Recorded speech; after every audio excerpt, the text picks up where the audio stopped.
95% लोकांना अजून माहितीच नाही की ऊस नसताना सुद्धा तुम्हाला ऊसाचा रस अगदी घरातल्या मिक्सरमध्ये तयार करता येतो. कसा तयार करायचा आहे तुम्हाला सुद्धा बघायचं असेल तर व्हिडिओ संपूर्ण बघा.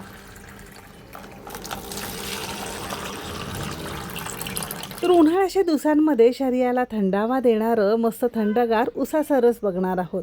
अगदी 2 मिनिटांमध्ये हवे तितके ग्लास तुम्ही तयार करू शकता. कमीत कमी साहित्यात झटपट होणारी परफेक्ट रेसिपी आहे. शेवटपर्यंत बघा. जर आवडली तर लाईक करा.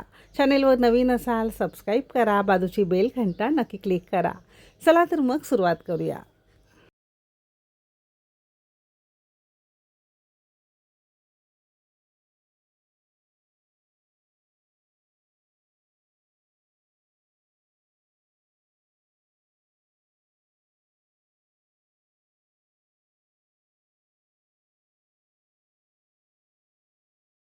तर इथे आपण साधारणतः 3 फुल ग्लास सरबत कसं बनवायचं त्याचं प्रमाण देते. तर त्यासाठी घरातलं कोणतंही एखादं मोठं मिक्सरचं भांडं घ्यायचं आहे. जर तुमच्याकडे ज्युसरचं मोठं भांडं असेल ना तर ते सुद्धा वापरू शकता. तर हा ऊसाचा रस बनवण्यासाठी आपण ऊस न वापरता गुळाचा उपयोग करणार आहोत, कारण ऊसापासूनच गूळ तयार होतो.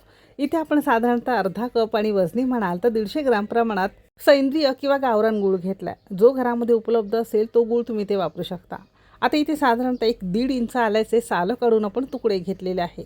आता आलं जरूर घालायचं आहे. ॲसिडिटी असेल किंवा अपचन होत असेल ना तर आलं खूप चांगलं. शिवाय चवीलाही आपलं सरबत छान होतं. एक मोठा लिंबू होता, त्यातला अर्धा लिंबू बिया काढून आपण याचा रस यामध्ये काढून घेतलेला आहे. आता आपण घातलेल्या सगळ्या गोष्टी खूप जास्त पाचक आहेत. सोबतच 8 ते 10 आपण इथे बर्फाचे खडे घातलेत. बर्फाचे खडे मिक्सरला गूळ बारीक करतानाच घालायचं आहे, म्हणजे विकतचा जो ऊसाचा रस मिळतो ना त्याला छान पांढरा फेस येतो आणि छान सेट व्हायला मदत होते. म्हणून बर्फाचे खडे आपण यामध्ये घालणार आहोत. एक अर्धा चमचा किंवा चवीपुरतं तुम्हाला इथे सैंधव मीठ किंवा काळं मीठ घालू शकता. नसेल तर साधं मीठ घातलं तरी सुद्धा चालू शकेल. आता याच कपाने बरोबर अर्धा पाऊण कप आपण इथे गार किंवा फ्रीजमधलं थंड पाणी घेतलं आहे. एक तर बर्फसुद्धा घालायचं आणि गार अर्धा पाऊण कप पाणीसुद्धा गार घालायचं. त्याने काय होतं, तुमचं हे छान सेट व्हायला मदत होते. तर तुम्ही इथे बघू शकता मिक्सरला साधारणतः 3 वेळा असं हे मोठ्या याच्यावरच आपण चांगलं फिरवून घेतलं आहे.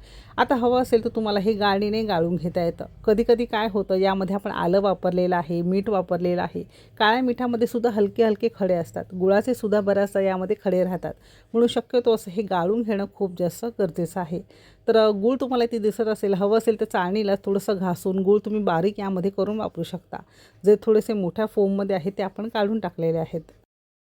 तर गुळाबरोबर तुम्ही जेव्हा बर्फाचे खडे साधं पाणी घालता तेव्हा पाण्याचा उपयोग थोडा कमी करायचा आहे, म्हणजे गूळ लवकर बारीक होतो, जास्त खडे यामध्ये राहत नाही. आणि नंतर तुम्हाला जर गरज वाटली जरा पातळ घट्ट करायचं असेल त्यानुसार वरून तुम्हाला इथे गार पाणी घालता येतं. तर इथे साधारणतः आपण 1 कपभर पुन्हा यामध्ये पाणी घातलेलं आहे. तुम्हाला हवं असेल तर गुळाबरोबर एक 5-6 तुम्ही पुदिन्याची पानं सुद्धा घालू शकता, पण पुदिन्याचा ना थोडासा उग्र फ्लेवर येतो म्हणून मला ते आवडत नाही. तुम्हाला हवं असेल तर तुम्ही वापरू शकता.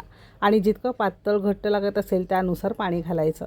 आणि सगळ्यात शेवटी जर तुम्हाला आवडत असेल तर एक तर फ्रीजमध्ये ठेवायचं, गार करायचं, नंतर वरून किंवा बर्फ घालायचा. जसं तुम्हाला आवडेल तसं करू शकता. आपण इथे मस्त मोठे मोठे बर्फाचे खडे घातलेले आहेत. आता तुमच्या आवडीप्रमाणे तुम्ही हे असंच पिऊ शकता. यामध्ये भिजवलेला सब्जा घातला तरी आणखीन जास्त पौष्टिक ठरेल.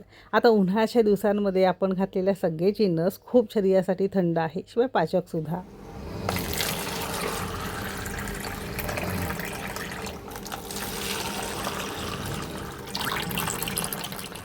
तर आजच्या नंतर ना कधी उसाचा रस प्यावासा वाटला की अजिबात रसवंतीमध्ये जाण्याची गरज नाही. त्याला पर्याय म्हणून असा हा रस तुम्ही घरामध्ये तयार करू शकता.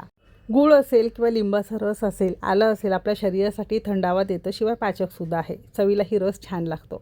तर रेसिपी कशी वाटली कमेंट करून नक्की सांगा. आवडली असेल तर लाईक करा. चॅनेलवर नवीन असाल सबस्क्राईब करा. बाजूचं बेल आयकन नक्की क्लिक करा.